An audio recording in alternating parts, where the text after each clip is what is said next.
गलती बड़ी हो या छोटी, हमारे मुंह से क्या निकलता है? सॉरी, या फिर आई एम सॉरी, या फिर आई एम सो सॉरी, या फिर आई एम वेरी सॉरी।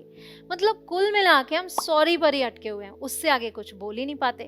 वैसे भी कहते हैं दोस्ती में सॉरी और थैंक यू की कोई जगह ही नहीं होती। No sorry, no thank you. ऐसे तो हम दोस्तों को कभी सॉरी बोल ही नहीं पाएंगे, पर कुछ ना बोलना भी तो रूड हुआ है कि नहीं? फिर करें क्या?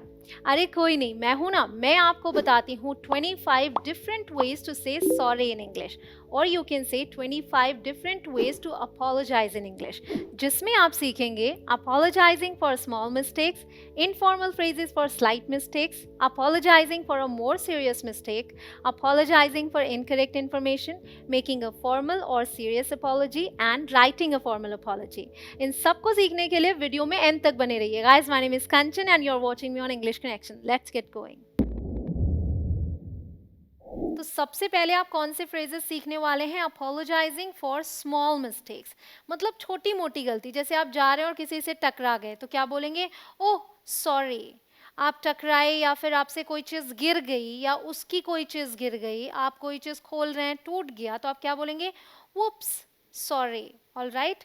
फिर क्या है? Sorry about that. ये जो सॉरी अबाउट दैट है ये है सॉरी अबाउट दैट, बट जब जल्दी से बोलते तो कैसा सुनाई देता है? Sorry about that. All right. फिर हमारे पास informal phrases for slight mistakes. Again slight mistakes मतलब वही छोटी मोटी गलतियां। सो ओ माई बैड। माई बैड का मतलब माई मिस्टेक, मतलब मेरी गलती, बट ध्यान दे ये है इनफॉर्मल फ्रेजेस, तो ये आप यूज करेंगे अपने फ्रेंड्स के साथ। सो अगला क्या है? My fault dude. डूड हो गया, ब्रो हो गया, जो आप अपने दोस्तों को बोलते हैं। ठीक है, तो अपने दोस्तों के साथ आप इन्हें आराम से यूज कर सकते हैं। In a very informal text message you can even abbreviate sorry. तो अगर बहुत ही इनफॉर्मल टेक्स्ट मैसेज है तो आप सॉरी को अब्रिविएट करके ऐसे भी लिख सकते हैं। तो एक एग्जांपल आपके सामने, वांना कैच अप, मिलना है या मिलना चाहते हो, तो सामने से क्या जवाब आता है? सॉरी कैंट, मतलब माफ करना, नहीं आ सकता, बिजी हूँ। बहुत ही इनफॉर्मल टेक्स्ट मैसेज है, इसलिए यहाँ पर अपॉस्ट्रोफी का भी यूज नहीं हुआ है। तो ध्यान रखिएगा कि ये मैसेज आप अपने ऑफिस में नहीं करने वाले हैं। ठीक है गाइस, अगर आपको ये वीडियो पसंद आ रही है तो वीडियो को लाइक करें, चैनल पर नए हो या फिर अभी तक सब्सक्राइब ना किया हो तो सब्सक्राइब करके बेल आइकॉन को प्रेस करें ताकि आप एक भी वीडियो मिस ना करें। Now apologising for a more serious mistake, मतलब छोटी मोटी गलती से ऊपर आते हैं, उससे थोड़ा ज्यादा सीरियस मिस्टेक है तो आई एम सो सॉरी। सो का मतलब है वेरी, यहाँ पे मतलब मुझे बहुत खेद है। तो इस सो की जगह आप वेरी भी यूज कर सकते हैं। आप ये भी बोल सकते हैं आई एम वेरी सॉरी, आप बोल सकते हैं आई एम रियली सॉरी, आप बोल सकते हैं I am terribly sorry. All right. फिर है हमारे पास आई अपोलोजाइज, मैं माफी मांगती हूँ। इसी बात को आप बोल सकते हैं माई अपोलॉजीज। एक एग्जाम्पल देखते हैं, my apologies for keeping you waiting, मतलब तुम्हें इंतजार या फिर आपको इंतजार कराने के लिए मैं माफी चाहती हूँ। तो जो रीजन आप यहाँ पर ऐड कर रहे हैं उसको आप फॉर से जोड़ देंगे।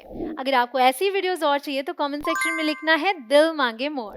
Now we have apologizing for incorrect information. तो कौन कौन से फ्रेजेस यूज कर सकते हैं ऐसे में? माई मिस्टेक, मतलब मेरी गलती थी। इट वॉज माई फॉल्ट, मेरी गलती थी।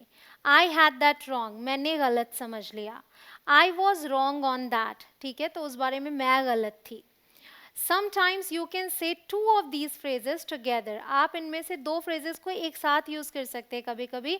And you can say sorry at the beginning or end. तो चाहे आप sorry शुरू में बोलें या बाद में, आप दो phrases को ऐड कर सकते हैं, एक साथ जोड़ सकते हैं और sorry को आगे या पीछे लगा सकते हैं। एक example, sorry my apologies I had that wrong। तो देखिए हमने एक इसको जोड़ा और इसको जोड़ा और sorry को पहले यूज कर लिया। अगर आप 100 स्पोकन इंग्लिश phrases सीखना चाहते हैं तो ये वीडियो आपके लिए परफेक्ट रहेगी। इसे देखने के लिए यहाँ आई बटन पर क्लिक कीजिए या फिर लिंक डिस्क्रिप्शन में है। Now we have making a formal और सीरियस अपॉलॉजी। अगर फॉर्मल सेटिंग है तो आप इन फ्रेजेस का यूज करेंगे। आई वांट टू अपॉलोजाइज, मैं माफी मांगना चाहती हूँ। आईड लाइक टू अपॉलोजाइज, मैं माफी मांगना चाहूंगी। I owe you an apology, मतलब मुझे आपसे माफी मांगनी है। I wanted to tell you I am sorry, मैं कहना चाहती थी कि मुझे खेद है। I hope you can forgive me, मैं आशा करती हूँ कि आप मुझे माफ़ कर दें. That was wrong of me, वो मेरी गलती थी. अगर आपको स्टेप बाय स्टेप इंग्लिश बोलना सीखना है तो मेरे कोर्सेज अवेलेबल हैं इंग्लिश कनेक्शन ऐप पर. ऐप को इंस्टॉल करें और कोर्सेज में एनरोल करें. Now writing a formal apology, अगर आप फॉर्मल अपॉलॉजी लिख रहे हैं, जैसे आपको मेल सेंड करना है, तो आप इन फ्रेजेस का यूज़ करेंगे आई या फिर वी. अगर आप अपनी तरफ से केवल भेज रहे हैं तो आप आई यूज़ करेंगे. टीम के बिहाफ में या कंपनी के बिहाफ में आप लिख रहे हैं तो आप वी यूज़ करेंगे. आई सिंसियरली अपोलोजाइज और वी सिंसियरली अपोलोजाइज. दूसरा क्या यूज़ कर सकते हैं, प्लीज़ एक्सेप्ट आवर अपोलॉजीज, या फिर माई यूज़ कर सकते हैं आवर की जगह, please accept my apologies. I take full responsibility, मैं पूरी जिम्मेदारी लेती हूँ. अब इन्हीं चीज़ों में आप इन फ्रेजेस को ऐड करके अपनी बात को कंप्लीट कर सकते हैं. तो यहाँ आप रीज़न दे रहे हैं और रीज़न ऐड करने के लिए यूज़ करेंगे for. So for any problems I may have cost. ठीक है, अब देखिए अगर हम इसमें जोड़ते हैं I take full responsibility for any problems I may have cost. All right, इस तरीके से. और इसी तरीके से अगर हम एक और एग्जाम्पल लें, I sincerely apologise for my behaviour. ठीक है, मेरे व्यवहार के लिए मैं माफ़ी मांगती हूँ. उसके बाद अगला क्या है, फॉर माई एक्शंस. तो ये आप ऐड ऑन कर सकते हैं. You may add these two, आप इन्हें भी ऐड कर सकते हैं और भी पोलाइट लगेगा जो आपका मेल होगा.